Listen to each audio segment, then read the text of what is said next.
looking at London through London eyes. Travel to London with us as we explore London through the Monopoly board.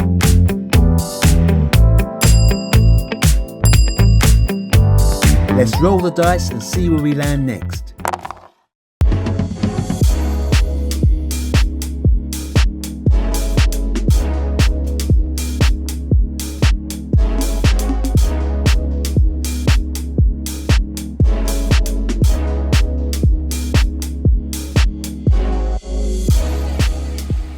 No visit to London would be complete without coming to the centre of London. Now, as a London taxi driver, that's quite important to me because when you do the knowledge of London and learn all the streets of London, this is the central point, Trafalgar Square. A 6-mile radius of Trafalgar Square is what London cabbies have to learn. And of course, here we are at Trafalgar Square, which is another square on the Monopoly board.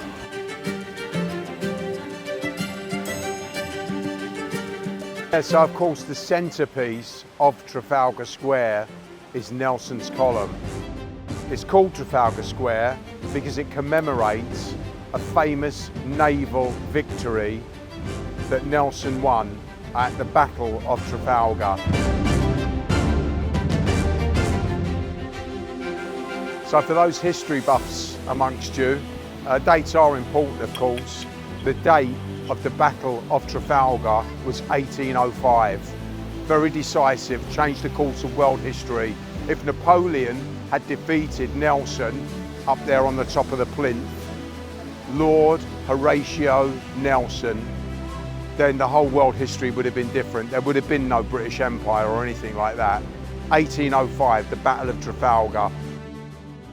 So we've got the lions here now, beautiful bronze statues. They were originally meant to be in situ as like prowling lions, but out of respect, of course, for Lord Nelson, they're now in a sort of laying down repose, you might say.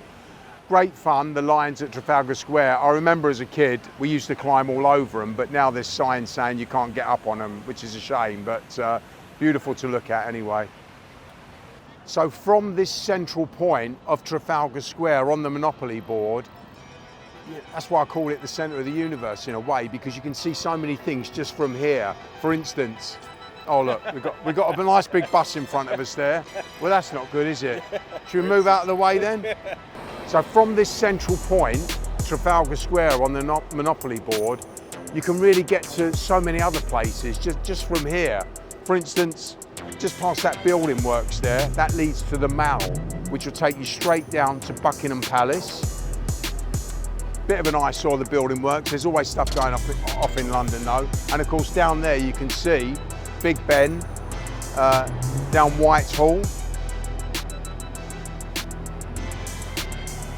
And just over this way, you've got Northumberland Avenue. All of these squares on the Monopoly board are sort of interconnected, you know, which is fabulous.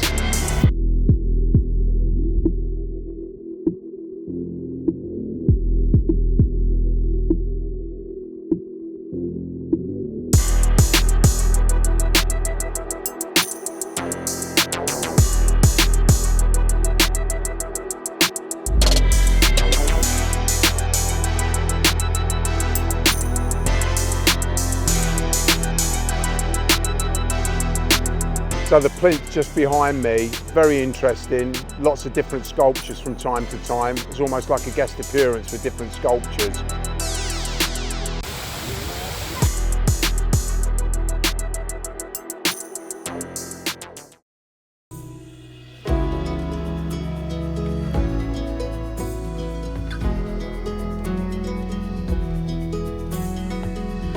Weather's changed a bit now. Something you'll need to remember when you're visiting London, always bring an umbrella because it's very changeable. But you never know when you're going to get a little shower. We're going to check out the National Gallery now. Check out the beauty, history and artistic treasures of the National Gallery just at the top of Trafalgar Square. Perfect for anyone looking for things to do when visiting London's Trafalgar Square. Entrance is free and there's lots to see. The National Gallery houses a collection of around 2,300 paintings. It's one of the most visited art museums in the world. You'll move through nearly 7 centuries of European paintings, room after room, revealing works by Van Gogh, Leonardo da Vinci, Turner, Monet, Rembrandt and more. Here you can stand inches away from paintings like Van Gogh's Sunflowers.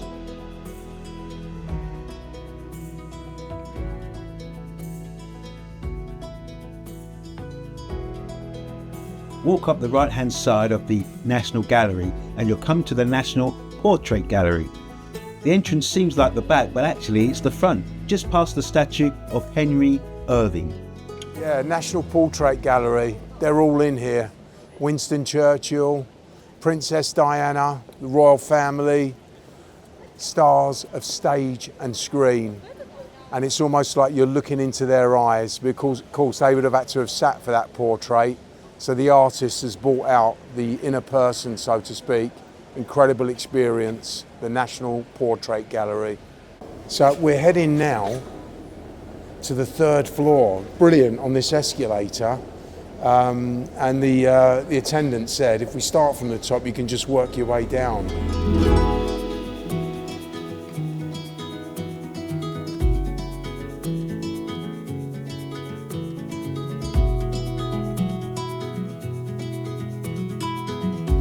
At the Queen's, Queen Elizabeth II's father. Not sure who this lady is here, but of course we got a young Winston Churchill there.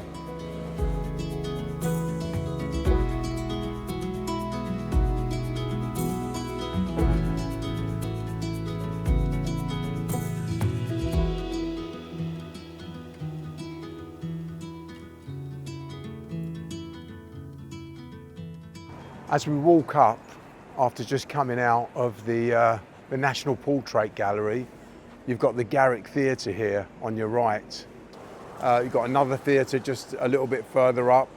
You've got the London Hippodrome, but really Charing Cross Road, I suppose you could say it's famous for its books. There's some terrific bookstores along here, but there's also some really interesting little nooks and crannies, because just across the road there you've got a little place called Cecil Court. The sort of place you could just walk past as maybe a tourist or someone exploring London, but I'd advise you to sort of go down these little nooks and crannies, because you find some really interesting things down there. And in particular, that's got some bookstores as well, first editions, old maps, silver coins and things like that. So one of the shops down Cecil Court, Serhat Ahmet, and the owner kindly allowed us to go in and have a look at his beautiful offerings there. Here we have a lovely shop which the shop owners kindly let us come in and just have a look at his fabulous stuff. It's European porcelain, specialises in European porcelain, which is as old as like 200 years. Yeah, incredible. The detail is absolutely beautiful. Wow, just off of Cecil Court then.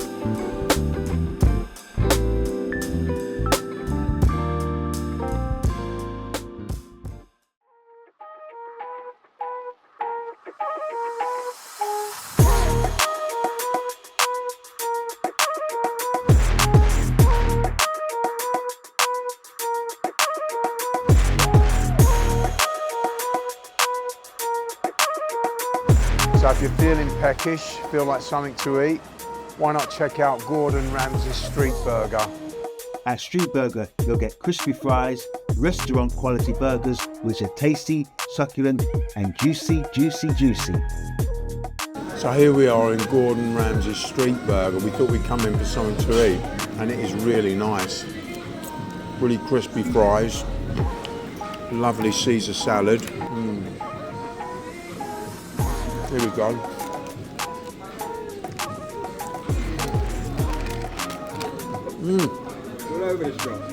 My goodness. I'm made a mess there.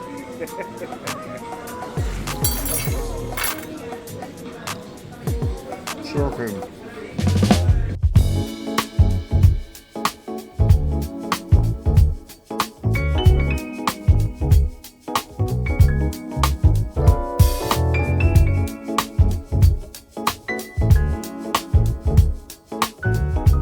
sculptural decoration on top of the London Colosseum dates back to the beginning of the 20th century. These figures were meant to symbolise spectacle on a world stage, and they were created by sculptor Henry Charles Fair. The London Colosseum, also the base of English National Opera, where you can see some fantastic singers from all over the world. We're going to go next now to the Duke of York Theatre, which is just across the road. Let's have a look at that one.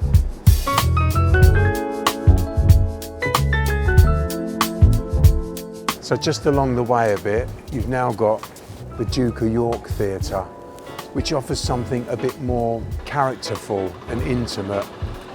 First opened in 1892.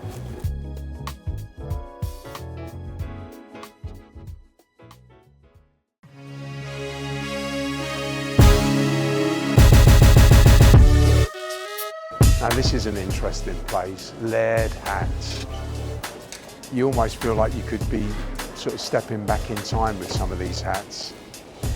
And the owner has kindly said we can go in and try on a few hats, so we can see how different you look from a bald-headed bloke like me to someone with a nice hat on. I believe the shop has been open since 2008, and we mainly get our reputation from Peaky Blinders. Oh right, okay, yeah. So we supply the hats for them for season 1 and season 2. Oh my goodness, wow, that's a big name, yeah. Yeah, we kind of have to uphold our reputation, and all our hats are handmade with great materials. So, so we supplied the hats for Peaky Blinders for season 1 and season 2. I'm going to point out which hat specifically. This would be the Shelby. Reason being is the herringbone pattern. So that will be all the, what we like to call zigzags on the hat.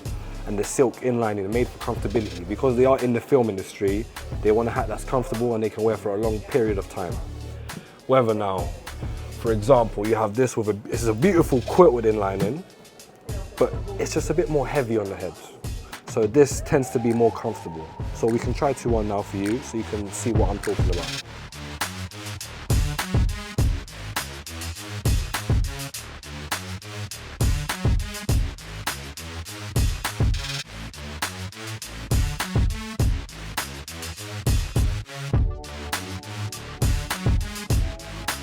Well, if you're into hats, Laird Hatters is definitely the best place to go to for hats. We take pride and dedication in all our hats. They're all handmade, like I said, and we make them in Britain. So it's a perfect souvenir and you're getting a British hat. So in terms of all those things, it is the best place to go to on hats.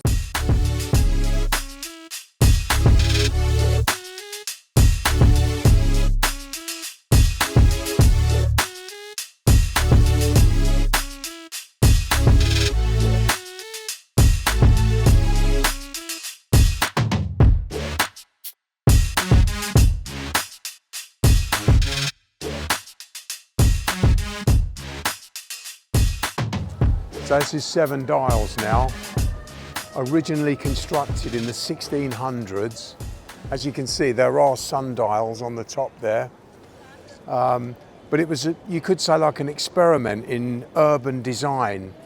You've got 7 streets branching out all around. As we go round 7 dials, you'll notice the street names of the 7 streets that come off. We start with Mercer Street here. Then you've got Earlham Street. And by the way, there's a lovely marketplace in Earlham Street, which gets quite busy, especially at the weekends. You've got Monmouth Street.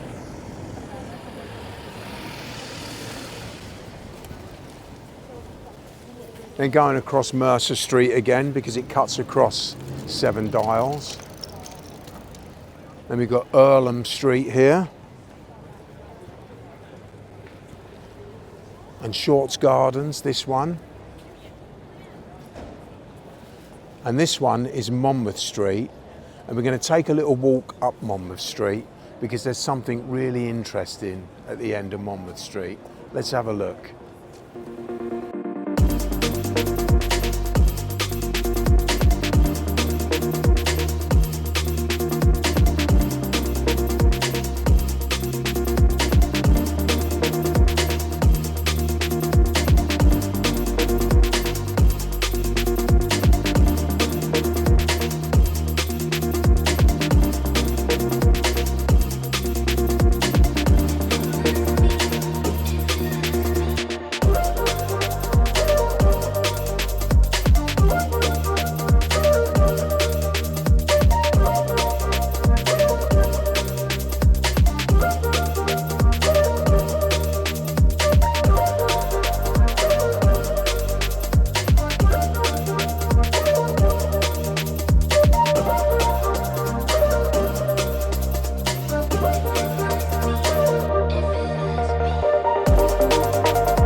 If you're into comics, manga, anime, Marvel, DC and Star Wars collectibles, this place is your kind of shop. So here we are at the Forbidden Planet, known as the Cult Entertainment Store. It's sort of inspired by the 1956 film of the same name, Forbidden Planet. Excellent film, I recommend it. With shelves packed with all sorts of novels, action figures, statues, toys, books and merchandise from pretty much everything you can think of. It's worth a visit just to see the scale of this place. So we've seen some fantastic things, haven't we? Just from the Trafalgar Square of the Monopoly board. Some great theatres, some fantastic art galleries. All very close to Trafalgar Square and somewhere nice to eat, really nice. Those juicy burgers were fantastic. So make sure you check out the next video at Looking at London Through London Eyes. See you next time. Thanks, Spencer. Let's remind ourselves of some of the places you can go when you visit London. Trafalgar Square, the National Gallery, the National Portrait Gallery, the Garrick Theatre, Cecil Court, Street Burger, the London Coliseum, the Duke of York's Theatre, Laird Hatters, Seven Dials, and the Forbidden Planet. Remember to subscribe and like, and look out for more places to go and see as we work around the Monopoly board looking at London through London eyes.